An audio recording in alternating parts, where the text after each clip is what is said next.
हाँ भाई, क्या हाल है भैया। एक इंटरेस्टिंग थॉट मेरे जहन में आई थी, सोचा आप लोगों के साथ शेयर करूं, because I consider you all as my extended family. वो अलग बात है, आप में से कुछ आगे से गालियाँ ही देते हैं और वो आपका ज़र्फ है, लेकिन मेरा दिल तो साफ है। थॉट ये थी कि हमने ना आजकल सोचना छोड़ दिया, इन द सेंस कि अब हम अपने साथ होते ही नहीं है। अब हम ना दीवारों को तकते हैं सोने से पहले, ना छत को देखते हैं, ना पंखे को। अब तो जब से ये डिस्ट्रैक्शन आई है, इसके बगैर हम सोते नहीं। अब जब तक ये मुंह पे ना गिरे हमें नींद नहीं आती। या फिर कानों में हेडफोन लगाए, या तो गाने चल रहे हैं, या बारिश की आवाज़ सुन रहे हैं, या वो दो भाई जंगल में जो बेलचे से स्विमिंग पूल बना लेते हैं, उनको देखते देखते नींद नहीं आए, हम सोते नहीं हैं। So we are never with our selves any more. Distractions इतनी आ गई ज़िंदगी में। पिछले हफ्ते मुझे लाहौर जाना था, तो अर्ली मॉर्निंग फ्लाइट थी, तो रात को जल्दी सोना था, तो मैंने वाईफाई ऑफ करके फ़ोन साइड पे रख दिया। अब मैं बिस्तर पे लेटा हूँ, मुझे नींद ना आए, कभी मैं दीवारों को देखूँ, कभी छत को, कभी पंखे को, कभी अलमारी का शेप अपनी जहन से बनाने की कोशिश करूँ, वगैरह वगैरह। सो जहन में कुछ थॉट्स आई, कुछ चीज़ें मैंने इंटरनेट पे पढ़ी थी, they were like very bitter sweet thoughts. एक ये थी कि देर वॉज अ मोमेंट और there was a day when your mom picked you up for the last time and then after that she never picked you up. यानी कि आपकी माँ ने हमेशा बचपन में आपको उठाया, कभी ना कभी तो वो एक दिन, वो मोमेंट, वो लम्हा आया होगा, उन्होंने आपको उठाने की कोशिश की होगी और आप उनसे नहीं उठे होंगे। At that moment she decide कि अब ये मुझसे नहीं उठता। सिमिलरली हम जब बच्चे थे, हम सोफे पे सोते थे, आंख लग जाती थी, और जब सुबह उठते थे तो हम अपने बेड पे होते थे। फिर एक दिन ऐसा भी आया कि हमारी आंख सोफे पे लगी, और जब सुबह उठे तो हम सोफे पे ही थे, हमें किसी ने उठाया नहीं, क्योंकि अब हम उठाए नहीं जाते। So that day we realise के वी आर एडल्ट्स नाउ। तो अलॉन्ग द सेम लाइन्स मैं चीज़ें सोच रहा था कि what are other things that happen to me for the last time, और उसके बाद कभी नहीं हुई। राइट, इसी तरह की चीज़ें मैं सोच रहा था कि और आखिरी बार क्या चीज़ें हुई। तो मैंने ही सोचा, अब हम 6 बहन भाई हैं माशाल्लाह। तो मैंने सोचा when was the last time हम सारे बहन भाई एक साथ एक छत के नीचे थे, राइट, पेरेंट्स समेत। और मैं बिल्कुल पीछे पीछे पीछे पीछे गया, तो मुझे डेट मिली 30 अगस्त 1997। 30 अगस्त 1997 वॉज द लास्ट डे जब हम सारे बहन भाई और वालदेन एक ही छत के नीचे, एक ही घर में, वी स्पेंड द नाइट। और फिर अगले दिन मेरी बहन की शादी हो गई, and then she went to Lahore. और फिर जब तक वो वापस आई, अब उनके साथ एक बेटा भी था। फिर जब दूसरी बार वो आई तो मेरा बड़ा भाई कहीं जा चुका था, फिर बहन की शादी हो गई, फिर मैं दुबई चला गया, फिर ये चेंज चलता ही रहा। उसके बाद 30 अगस्त 1997 के बाद there was never a time कि हम सारे बहन भाई और पेरेंट्स एक ही छत के नीचे हों। अगर थे भी तो किसी न किसी के बच्चे थे वगैरह।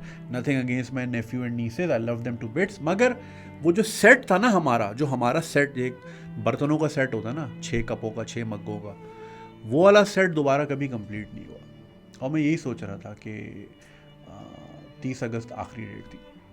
और उसके बाद कई मौके भी आए, लेकिन कहीं किसी को नौकरी से छुट्टी नहीं मिली, कहीं किसी के बच्चे के एग्ज़ाम थे, या कहीं किसी के ससुराल में कोई इवेंट्स थे, तो किसी ना किसी वजह से वो सेट दोबारा मुमकिन हो ही नहीं सका। और अगर हो भी जाता तो अब तो बच्चे भी थे, हमारा जो यूनियन, हमारा जो यूनिट था, अब वो चेंज हो गया।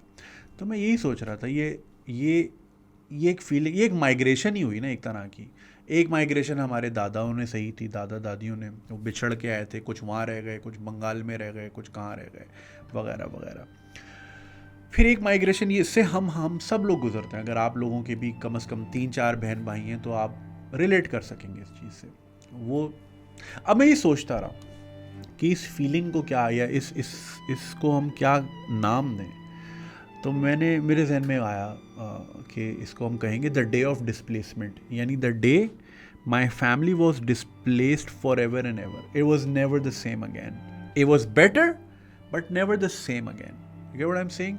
वो जैसे पानी होता है ना, स्टिल, अब पानी पे आप पत्थर मार दो तो फिर वो रिपल इफेक्ट होता है और छोटी छोटी रिपल्स बनती हैं, उसकी फॉर्मेशन चेंज हो जाती है हमेशा के लिए। तो इसी तरह हम हमेशा एक ही यूनिट चल रहा था, और फिर उसके बाद ब्रांच आउट हो गए, और फिर वो अलग अलग हो गए। It was never the same thing again. अब I understand this is how life works. People move out, people branch out, families branch out. ये अल्लाह का निज़ाम है, इस दुनिया का निज़ाम है, और इंसानियत ऐसे ही आगे बढ़ती है। मगर आपके अंदर एक इनर चाइल्ड तो होता है ना, जो कि सेल्फिश होता है, जो कि बार बार वो चीज़ दोबारा मांगता है, because you crave for that union again.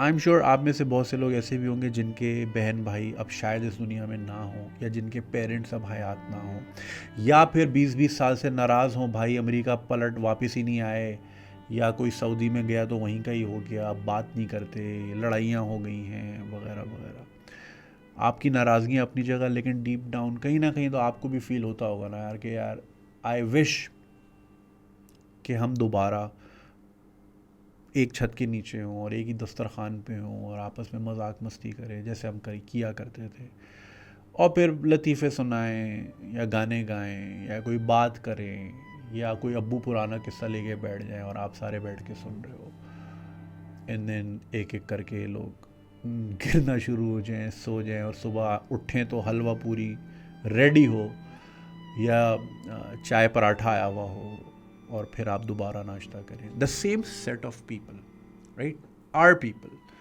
Again. जो हमारी फैमिलीज एक्सटेंड हो गई हैं वो भी आर पीपल ही हैं, लेकिन आप समझ रहे हैं मैं क्या कह रहा हूँ, राइट। वो इनर चाइल्ड वही चीज़ मांगता है, वही एनवायरनमेंट मांगता है। सो या इसको मैं कहूँगा डे ऑफ डिस्प्लेसमेंट। तो आपकी क्या थी डेट ऑफ डिस्प्लेसमेंट? कब ऐसा हुआ कि वो एक पानी में पत्थर पड़ा और वो हमेशा के लिए चेंज हो गया? फॉर बेटर और वर्स, वो अल्लाह की मर्ज़ी, उस पर तो कोई वो हम नहीं कर रहे क्वेश्चन, मगर ये कि that thing was never same again, वो चेंज हो गई हमेशा के लिए। बताइएगा ज़रूर। Thank you.